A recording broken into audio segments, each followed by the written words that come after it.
Na tena unajua kuna kijana kwetu, na naona hiyo kwa historia stories zingine, the boy who used to cry wolf. Yeye kwetu hadithi naendaga namna hii. Akienda kichaka anaenda kuchunga buzi. Yeye anapanda juu ya mti, anaanza kulia akiwa juu ya mti, ati chui anataka kumkula. Kijiji mzima inatembea inakimbia kwenda kumuokoa, ikikuta huko inakuta kijana ako juu ya mti anawachekelea. Akaendelea hivyo kila wakati ako juu ya mti analia atakuliwa na chui. Siku moja chui akaja.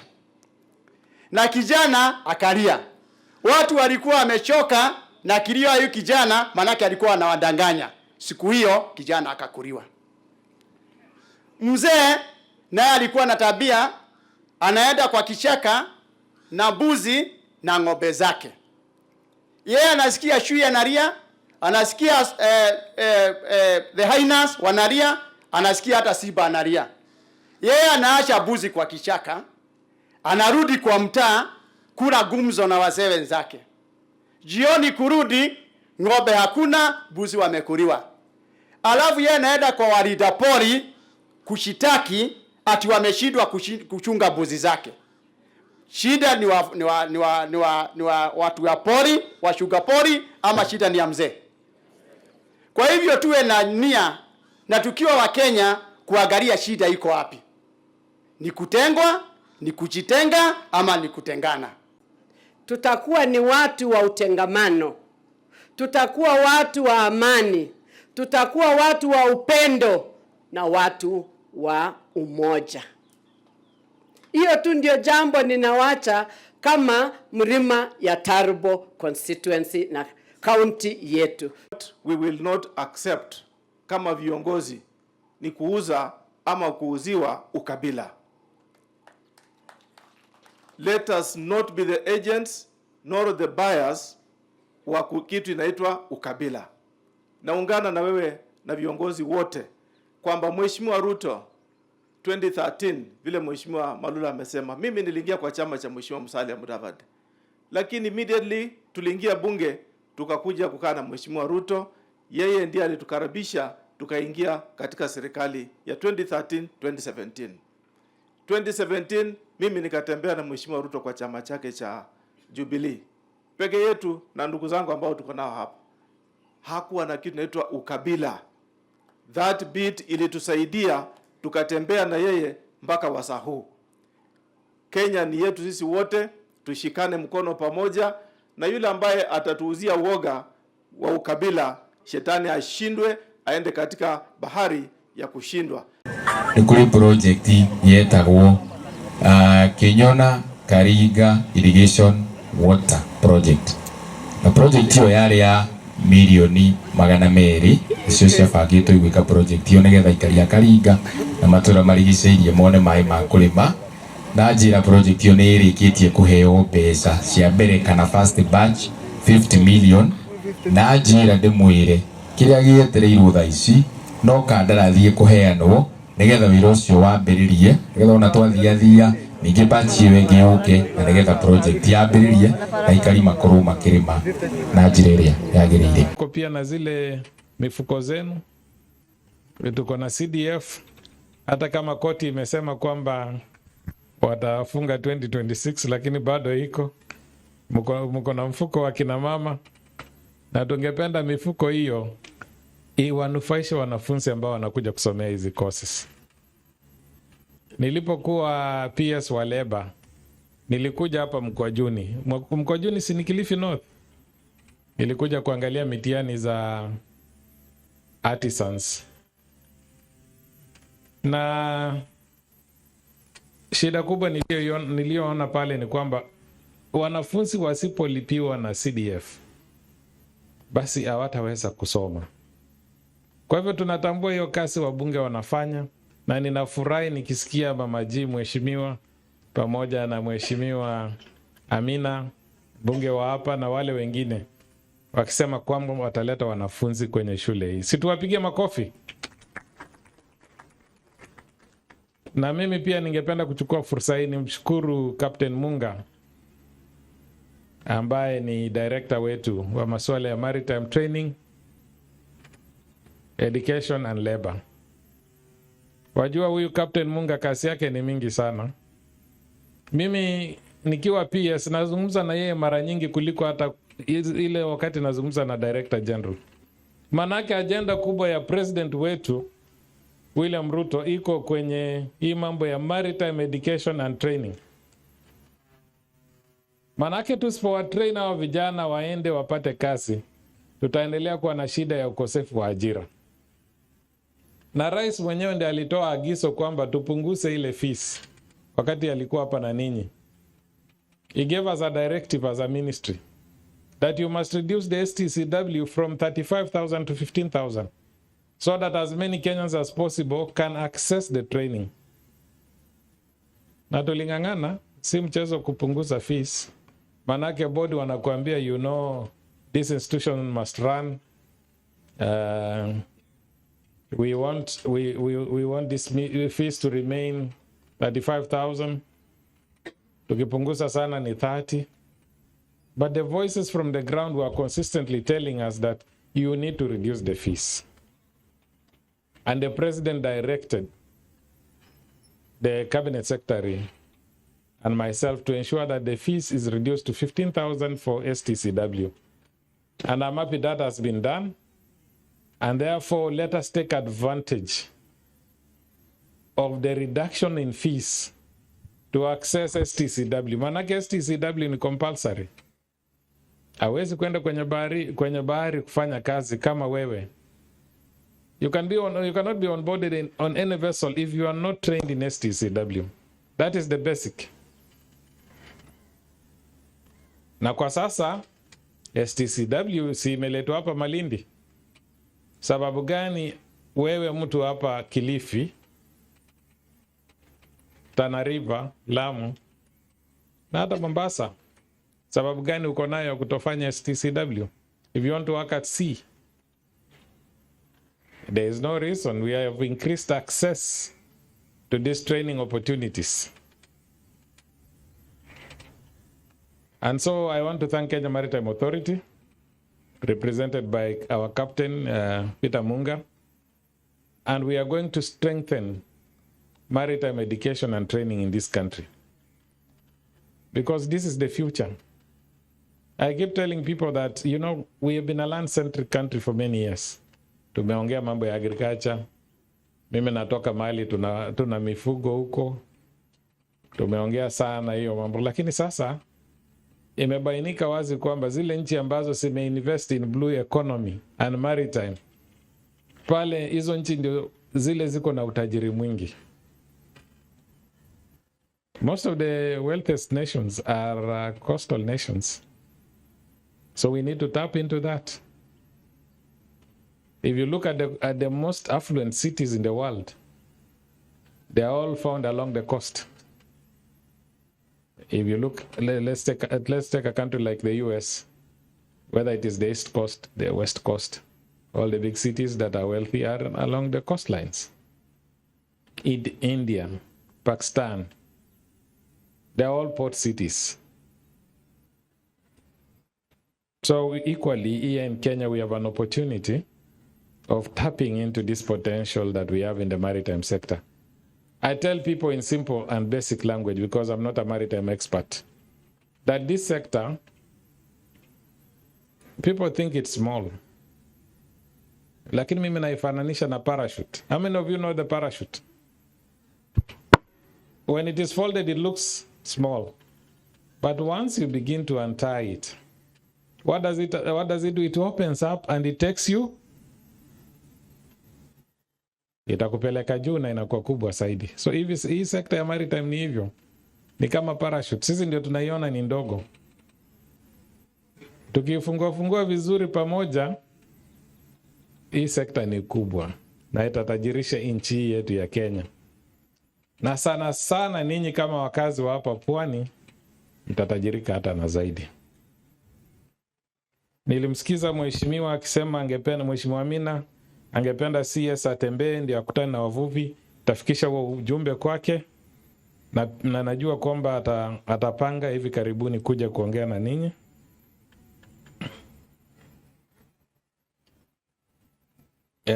Mmezungumzia mambo ya safety. Safety, we are strengthening safety.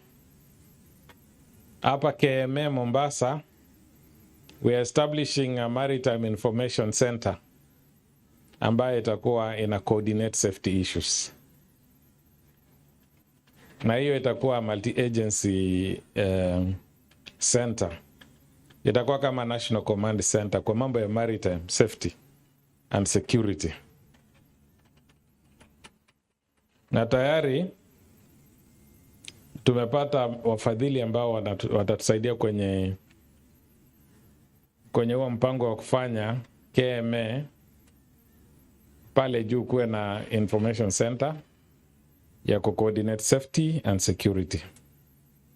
Mambo ya basari nimesikia vizuri. Sisi tuko na, kwa sababu tuko na merchant levy ambayo KMA huwa ina collect. Tuko na mpango na Higher Education Loans Board kwa sababu wanafunzi wa maritime hawapatangi help. But we have a scheme which was established by Ambassador Karigidhu when she was PS. Hiyo scheme ya help iliweza kuwa support wanafunzi wa kwanza. Juzi tukawa na changamoto kidogo, lakini hiyo scheme iko. Nimekuwa siku 2 zilizopita huko National Treasury. Nadhani tutakubaliwa tena, Captain Munga, tuweze kutumia pesa zetu ambazo tunakusanya kutoka kwa merchant levy iende kusupport wanafunzi ikipitia kwa help.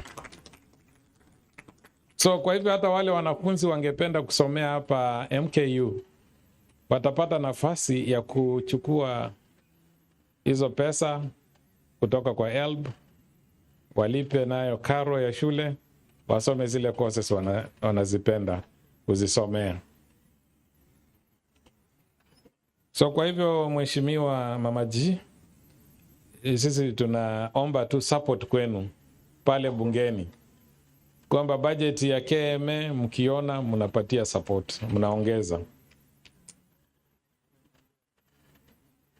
State Department mtu support pia. Manake ninyi ndio mko na nguvu ya mambo ya budget.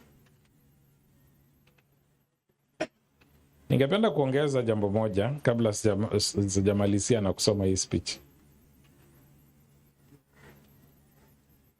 We need to create enough awareness among the Kenyan people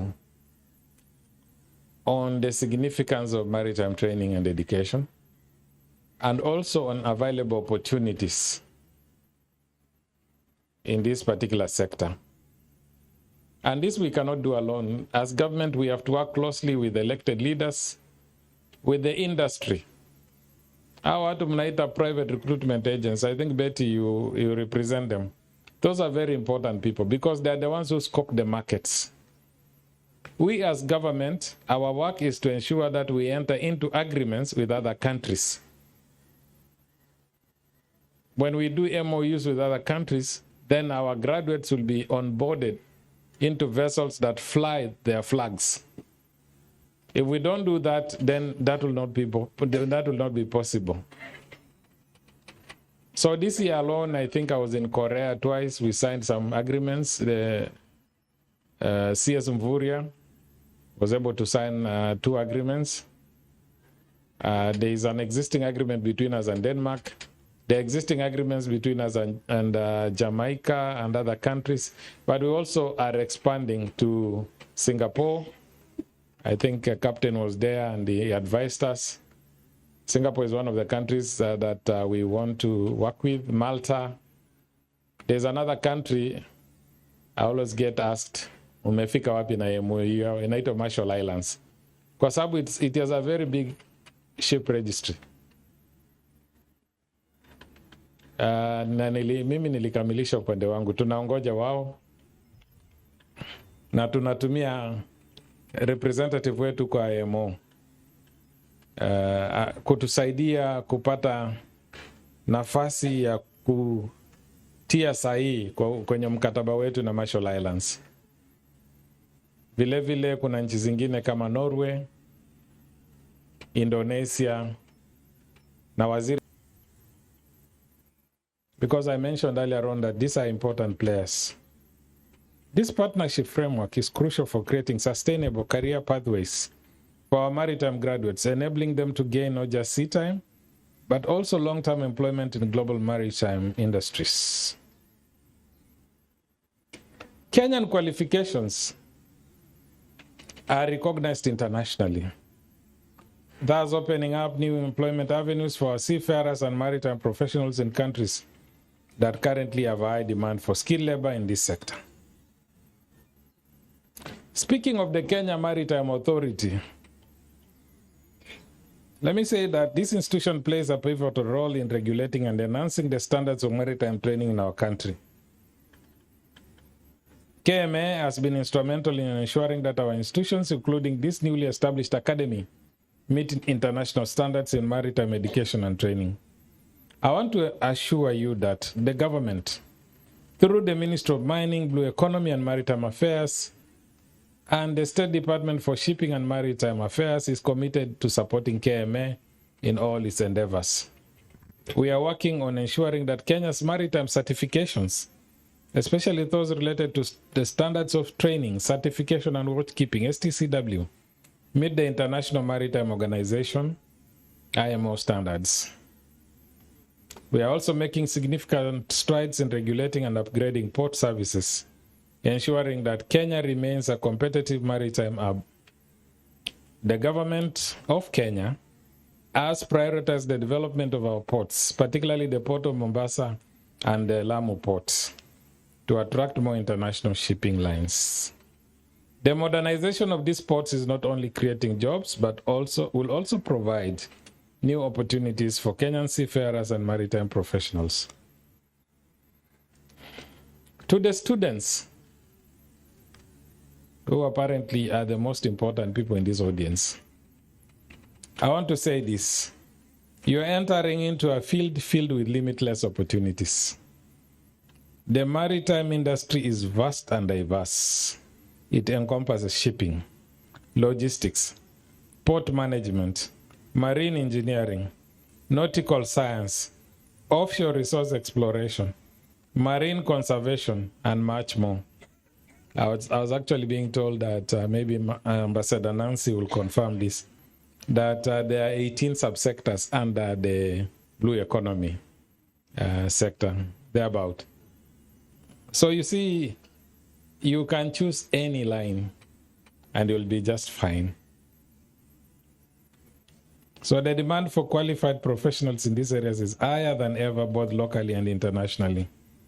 Kenya is strategically positioned on the East African coast with proximity to key global shipping routes. This, coupled with the blue economy strategy the government is implementing, offers you, our students, incredible opportunities for growth and employment. Through initiatives such as marine tourism, fisheries development, and ocean-based energy resources, Kenya is poised to be a leader in the sustainable exploitation of ocean resources. Allow me to add that training and employment are not the only path forward. The maritime industry is evolving, and with that evolution comes the need for innovation and research. This I talked about. This academy, Mount Kenya University, Malindi campus or academy, must not only focus on producing competent seafarers, but it also must become a center for research and development in maritime technologies, port management systems, marine sustainability practices, and ocean resource management. We live in a time when digital technologies like artificial intelligence, automation, and blockchain are revolutionizing the global shipping and logistics. Kenya must not be left behind. I challenge the Malindi Maritime Academy to become a hub for maritime research and innovation. Please encourage your students to explore new ideas, create solutions to the challenges facing our oceans, and find ways to make shipping more efficient and environmentally sustainable. Through this academy, you have a unique opportunity to train professionals. This is to the lecturers and the management of the university. I repeat this. Through this academy, you have a unique opportunity to train professionals who will not only thrive in traditional maritime industries, but also in emerging blue economy sectors, such as aquaculture, marine biotechnology, renewable ocean energy, and marine tourism. The knowledge and skills gained here will help drive Kenya's economic growth while ensuring our ocean resources are managed sustainably. To support these efforts, the government of Kenya is actively engaging the private sector to invest in maritime industry or industries, the development of shipbuilding and repair facilities, the modernization of port infrastructure, and the establishment of logistics hubs are all areas ripe for private sector participation.